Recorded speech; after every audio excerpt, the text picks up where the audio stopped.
jechuudha. Fakkeenyaaf seera ba'uu boqonnaa 20 lakkoofsa 1 kaasnee amma boqonnaa 35 irratti yogguu dubbisnee wanti nutti himu jechuudha. Kana jechuun seera Waaqayyo kennuusaa akkamitti hubanne yogguu jenne abbaan keenya Museen gara tulluu Kooreebitti yookaan tulluu Tsiyoon isa jedhamutti ol ba'ee kakuu waadaa abboommi kurnan irratti barraa'e innis quba Waaqayyootiin kan irratti barraa'e yogguu Museedhaaf kennamu abboommiin sun Waaqayyo biraa akka kennamu yogguu ilaallu Waaqayyo jiraachuusaa ni arginaa jechuudha. Kanaaf Waaqayyotti ni amanna jechuudha. Kana qofas otoo hin taane wanti achirratti barraa'ee jiru sun quba Waaqayyootiin harka Waaqayyootiin barraa'uusaa ofumaa kitaabni qulqulluun seera ba'uu yogguu dubbisnu nutti argina jechuudha. Isa kana fudhachuudhaafis Museen halkan 40 fi guyyaa 40 gara Waaqayyootti jabaatee akka kadhate ni argina jechuudha. Caalumatti kana qofas otoo hin taane gara Waaqayyootti kadhachuusaa caalaa gara Waaqayyootti boo'uusaa caalaa yogguu gara uummata Israa'elitti yeroo kana halkan 40 fi guyyaa 40 booda gad deebi'u harka qullaasaan deebine abboommi Waaqayyoorraa fudhatee deebi'e jechuudha. Gooftaan keenya Iyesuus Kiristoos haadha keenya dubaroo Maariyaam irraa foon isheerraa foon lubbuu isheerraa lubbuu fudhatee barri 5,500 yookaan guyyaa 5 walakkaan yogguu raawwatamu dhalatee biyya lafaa kanarratti yogguu deddeebi'ee barsiisu seera biraatis laatee ture yookaan immoo seera wangeelaa 6 jedhamanii kan beekaman wangeela Maatiyos boqonnaa 5 lakkoofsa 21 irraa kan kaasee jiru ni argina jechuudha. Kunis dhalli namaa hundi Waaqayyo jalatti akka jiraatu abboommi isaatiin akka bulu seera isaatiin akka gaggeeffamu isa dhaga'ee akka jiraatu kan nutti mul'isuudha jechuudha. Egaa Waaqayyo jiraachuusaa kan ibsu abboommiin isaa kunniin Waaqayyo irraa dhala namaatiif kennamuusaa kan agarsiisuudha jechuudha. Kanaadha jechuudha. Kana qofa otoo hin taane amantaa Waaqayyo akka dhala namaa fakkeenyaaf Iyyoob abbaan keenya yogguu dubbatu boqonnaa 36 lakkoofsa 2 irratti Waaqayyo karaa saayinsaawaa ta'een isa bira hin ga'amu jedhee qulqullichi Phaawulosis karaa tokko gara Qorontos tokkoffaa boqonnaa 2 lakkoofsa 10 irratti akka dubbatetti Waaqayyo karaa qorachuutiin yookaan karaa yaada foonittiin Waaqayyo bira ga'uun akka hin dandeenye ifaan nutti hima jechuudha. Kanaadhaaf keessumattuu jabinaan yogguu nutti dubbatu abbootiin keenya yogguu dubbatan akkas jedhu saayinsii ija amantaatiin gulaalama malee amantaan ija saayinsiitiin hin gulaalamu jedhanii abboonni dubbatu jechuudha. Kanaaf yaada addunyaa kanaa kamiyyuu kanaadhaaf kitaabni qulqulluun namni afuuraa hin qoratamu inni garuu namoota biraa qorachuu ni danda'a jedhee yogguu dubbatus kanuma nuuf ibsa jechuudha.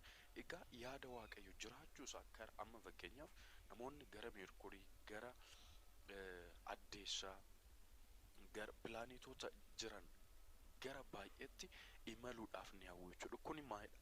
Waaqayyo jiraachuusaa baruudhaaf karaa kanaan Waaqayyo beekuun arguunis hin danda'amu. Kanaadhaaf abbaan keenya Yohaannis yogguu dubbatu Waaqayyoon kan arge tokko hin jiru jedhee kan dubbateef kanaaf jechuudha. Waaqayyo arguu akka hin dandeenye amantaa qofaan Waaqayyo arguu amantaa qofaan Waaqayyo beekuun akka dandeenyu yogguu nu barsiisudha jechuudha. Kanaadhaaf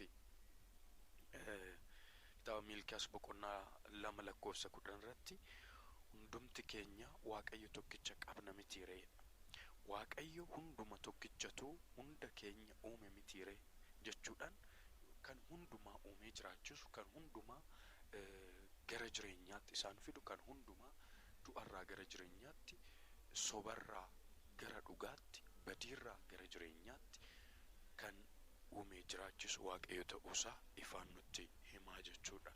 Kana qofas miti seera keessa deebii boqonnaa 6 lakkoofsa 4 kaasnee amma dhumaatti yogguu dubbisnu yaa Israa'el dhaga'i Waaqayyo gooftaan keenya waaqa isa tokkichaadha. Yaa eenyu dhaga'e? Yaa Israa'el, yaa ummata Waaqayyoo jechuudha. Dhaga'aayi. Waaqayyo gooftaan keenya isa tokkichaa jechuudhaan Waaqayyo tokko qofa akka ta'e ni dubbata jechuudha. Kana qofa osoo hin taane jechuma kana irra deebi'ee wangeela Maarqos boqonnaa 12 kaasnee yogguu dubbisnu, dhaga'i yaa Israa'el, gooftichi Waaqayyoon keenya kophaa isaa gooftaadha. Atis Waaqayyo goofticha kee garaa kee guutuudhaan, jireenya kee guutuudhaan, yaada kee guutuudhaan, humna kee guutuudhaanis jaallachuun siif yaa ta'u jechuudhaan dubbata jechuudha. Kana qofas miti. Ergaa qulqulluu Yihuudaa irratti boqonnaa 1:20 yogguu dubbistan, isin garuu yaa mooticha koo, amantiin keessan isa hundumaa caalaa qulqulluu irratti dhaabbataman cimaadha. Hafuura qulqulluudhaan gaggeeffamuutiin kadhadhu. Hafuura qulqulluuta yookaan ajaja Waaqayyootiin yookaan eebba Waaqayyootiin qofa yogguu jabaanne akka bira ga'uu dandeenyu yogguu nutti himudha jechuudha. Kanaaf qulqullichi Phaawulos yogguu dubbatu gara Efesoon boqonnaa 4 kaastanii yogguu dubbistan, akkuma abdiin tokkicha inni ittiin waamamtan tokkicha ta'e, dhaqni tokko, hafuurri tokko, gooftaan tokko, amantaan tokko jedhee ni ibsa jechuudha. Kanaaf amantaan meeqaa jedhanii namoota biyya lafaa kanarratti gaafii baay'ee dubbatan yookaan gaafii baay'ee kaasaniidhaa fi kun deebiidha jechuudha. Amantaan meeqa warra jedhaniif tokkicha akka ta'e inni dubbata jechuudha. Kanaadhaaf kitaaba Maarii Isaaq irratti amantaan Waaqayyo sodaachuudhaan tokkittii kan waamamteedha jedhee nutti dubbata jechuudha. Kana qofa osoo hin taane maal nuun jedha? Amantaan karaa Waaqayyo ittiin argamu isheen tokkichiidha. Karaan Waaqayyo ittiin kitaabuma kanarratti, kitaaba Maarii Isaaq jedhamu kanarratti karaa Waaqayyo ittiin argamu amantaan tokkittiidha jechuudhaan sirriitti nu barsiisaa jechuudha. Kanaaf erga amantaan meeqa akka ta'e, amantaan akkamitti akka eegalame, Waaqayyo karaa kamiin akka beeknu erga ilaalle immoo mata duree itti aanu kan ilaallu amantaan haala kamiin eegale, yoom eegalame isa jedhamu kan ilaalludha jechuudha. Egaa amantaan kan eegalame abbaan keenya Addaamii fi Hewaan Waaqayyo harka isaatiin isaan erga uume yookaan immoo erga isaan kalaqe booda balleessaa hojjetan. Kanumarratti seera uumamaa boqonnaa 3:19 yogguu dubbistan, ati biyyoorraa uumamte, biyyoottis ni deebitaa jedhee itti dubbate jechuudha. Yeroo kana Addaam abbaan keenya Waaqayyoon amanatee ture. Amantaan kan eegale asiidha. Duras amantaan utuu kun hin ga'in dura biyya ergamootaattis akka ture ni argina jechuudha. Waaqayyo tokkichatti amanuun, Waaqayyo gooftaa tokkotti amma namoonni tokko maal jedhu, amantaan kan uumame yookaan amantaan kan argamame sodaarraa kan ka'e. Falaasafoonni keessumattuu warra akka Ginistoikotaa yookaan immoo warroonni yaada saayinsawaa kanaan, beekumsaa kanaan amantaa gulaalan yookaan yaadan jiru. Isaan kunniin amantaan kan uumame namni sodaarraa kan ka'e jechuudhaan kan yaadan jechuudha. Kuni garuu yaada sirrii miti jechuudha. Amantaan kan uumame namni uumaa isaa waan beekee isa tokkichatti amanachuudhaaf, isa qofa amanee isa wajjin jiraachuudhaaf waan jedhuuf, kanaadhaaf malee namni amantaa sodaarraa kan ka'e, fakkeenyaaf sodaarraa kan ka'e namni dhadhaa muka kan dibu, dhagaa kan dibu yookaan immoo asiif achi kan jooru, mana qaalluu kan dhaqu jedhanii kan dubbatan jiru. Kuni waaqolii tolfamaa waaqessuudha malee sodaarraa kan uumame jechuudha. Garuu abbaan keenya Addaam dura ergamoonni kan nu uume eenyudha yogguu jedhanitti, anatti sin uume yogguu jedhu uuman isaanii ergamaa badii yookaan saaxinaa'el sana utuu hin taane Waaqayyo akka ta'e ifaan nutti argisiisaa jechuudha. Ifaan nutti agarsiisaa jechuudha. sana booda waaqayyoon isaanii akka isaaniif mul'ate, waaqni isaanii, gooftaan isaanii, uumaan isaanii akka isaaniif mul'ate ni argina. Kanaadhaaf ergamaan waaqayyo qulqulluu Gabri'eel hamma uumaa keenya barrutti hundi keenya bakka jirrutti jabaannee maal yaa taanu yaa dhaabbannu jedhee kan dubbateef jechuudha.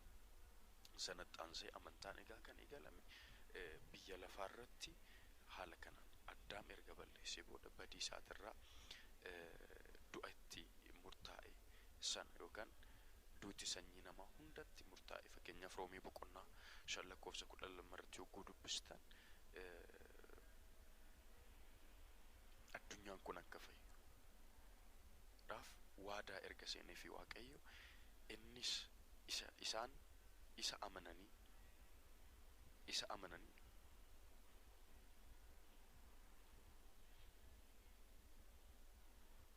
boodee irratti yookaan immoo waadaa barri 5,500 galameef sun erga raawwate booda akka isaan fayyisu, akka badiirraa isaan qulqulleessu, akka kabaja duraa isaanii sanatti akka isaan deebisu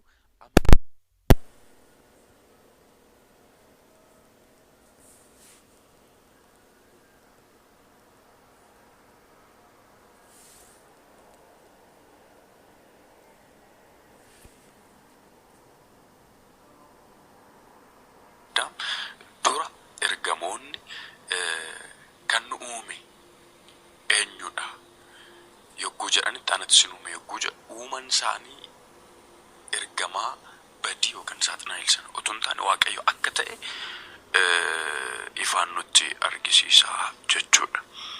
Ifaan nutti agarsiisaa jechuudha. Sana booda Waaqayyoon isaanii akka isaaniif mul'ate, waaqni isaanii, gooftaan isaanii, uumaan isaanii akka isaaniif mul'ate ni argina.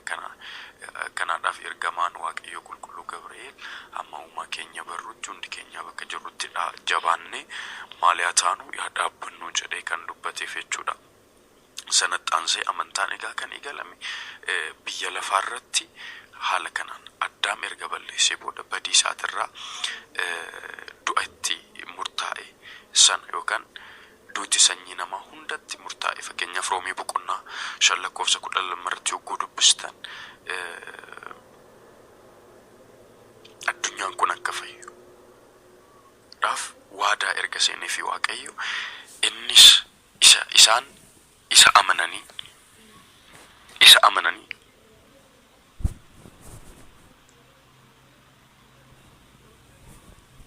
boodee irratti yookaan immoo waadaa barri 5,500 galameef sun erga raawwate booda akka isaan fayyisu, akka badiirraa isaan qulqulleessu, akka kabaja duraa isaanii sanatti akka isaan deebisu amantiidhaan akka eeggatan yeroo sana ka'eeti jechuudha. Kanaaf amantaadhaan akka bilisa ba'an, akka fayyan ni akka isaaniif waadan galame sana amanchuudhaan yeroodhaan amantiin yeroo sana ka'ee eegalame jechuudha. Abbaan keenya Abrahaam eenyu akka isa uume uumaa isaa barbaade bira ga'e uumama hundaa qoree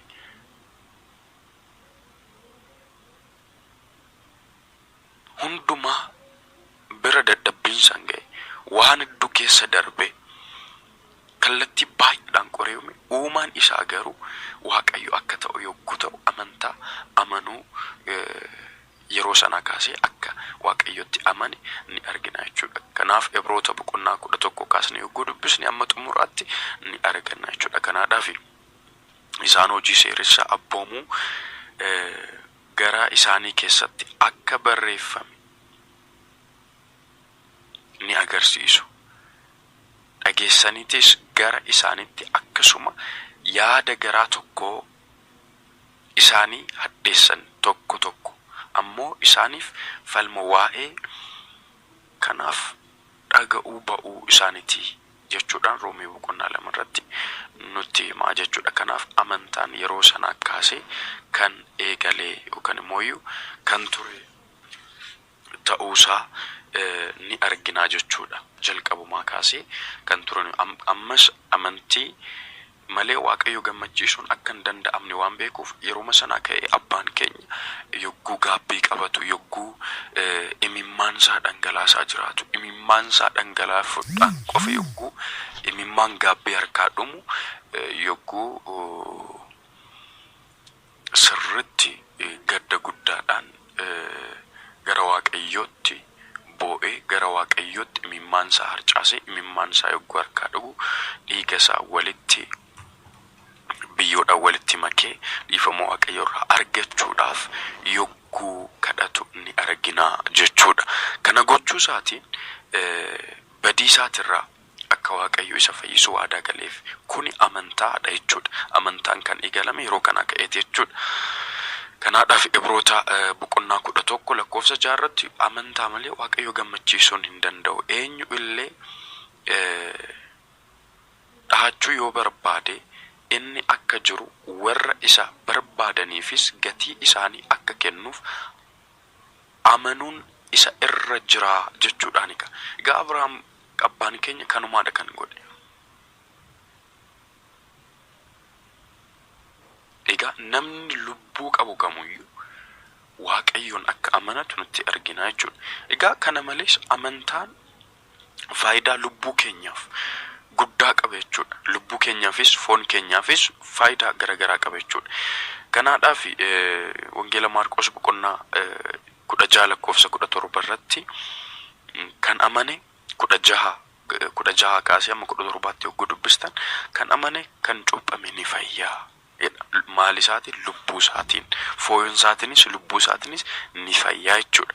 Ammas hojii duukaa bu'oota boqonnaa 16 lakkoofsa 31 irratti yogguu dubbistan Gooftatti amani ati maatiin kee ni fayyitu. Gooftatti yogguu amanne innii fi maatiin keenya nutii fi maatiin keenya akka fayyinu ifaan nutti mul'isaa jechuudha. Kabajaa lubbuu akka qabu lubbuun keenya Waaqayyo biratti ulfina akka qabdu amantiirraa kan hundaa'e jechuudha. Akkasumas foon keenyaafis bu'aa akka qabu ni argina jechuudha. Fayyaa namaaf akka kennu wangeela Maatiyos dhiifama wangeela Yohaannis boqonnaa 14 lakkoofsa 27 irratti ani nageenya koo siifan kennaa'edha. Biyya lafaa irratti gaaf jiraannu nageenya foonii lubbuu keenya nu barbaachisa. Lubbuun foon keenya lubbuu keenyaaf dirqama jechuudha.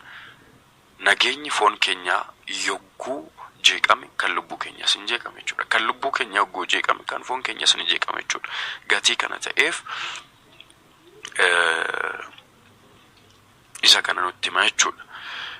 Wangeela Luqaas boqonnaa 18 42 wangeela Maatiyos boqonnaa 9 lakkoofsa 20 irratti yogguu dubbistan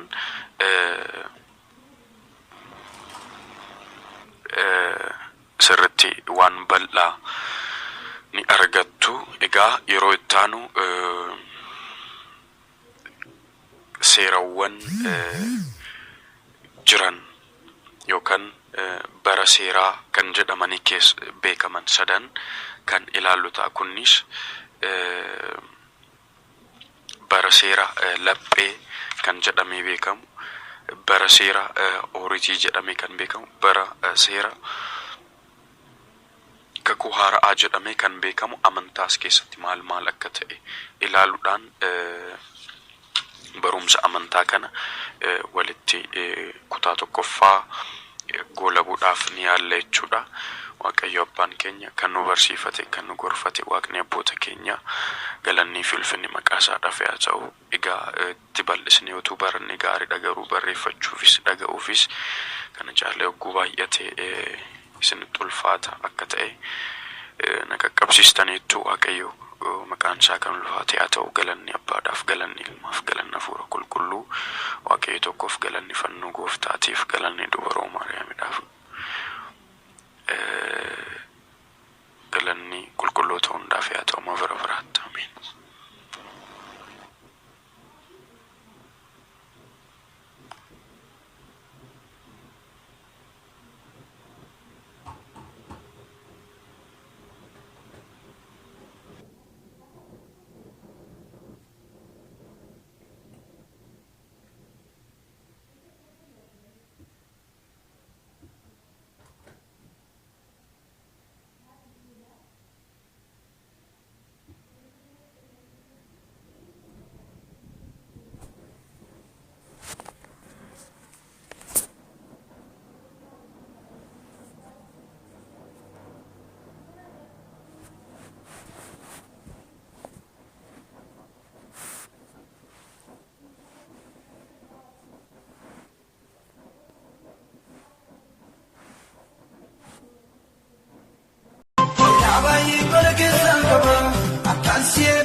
kaidoo kabe tofoduana kare malafte yaki kam tu sibide marako kanenyu funtane wanliko akana mamiti milachike karako nya kenjalike akana mamiti milachike karako nya kenjalike kodalu abade jorwe fadamlate yaga tu gota